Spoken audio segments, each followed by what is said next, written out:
આ બેદરકારી આ કંપનીની કે તંત્રની કે સરકારની, પણ સરકારે તો થોડો ઘણો અમને સાથ સહકાર આપ્યો છે, પણ કંપનીની આટલી બધી બેદરકારી છે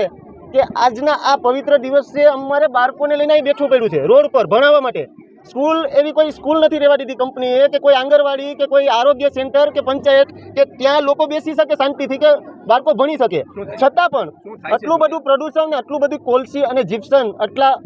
અનહદ પ્રમાણમાં ઉડે છે, તેનું લાઈવ અમે મામલતદાર સાહેબશ્રીને પણ બતાવેલું છે, જીપીસીબીના અધિકારીને પણ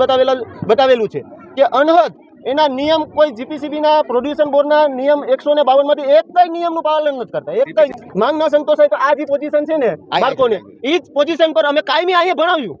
અમે આટલી હદ પર જાઉં કે અહીંયા જ ભણાવવાના છે આ બાળકોને, અમે તડકામાં બેઠી અને આનું ભવિષ્ય અહીંયા સુધાર્યું, કારણ કે તંત્ર અમને ધ્યાન નથી દીધું। આ કંપની આટલા બધા લોકોને, એમડી લોકોને અમે રજૂઆત કરી, બરોબર, પગ પકડવાનું બાકી રહ્યું છે, છતાં પણ એ લોકો અમને અનહદ જવાબ આપે છે અપશબ્દો દ્વારા।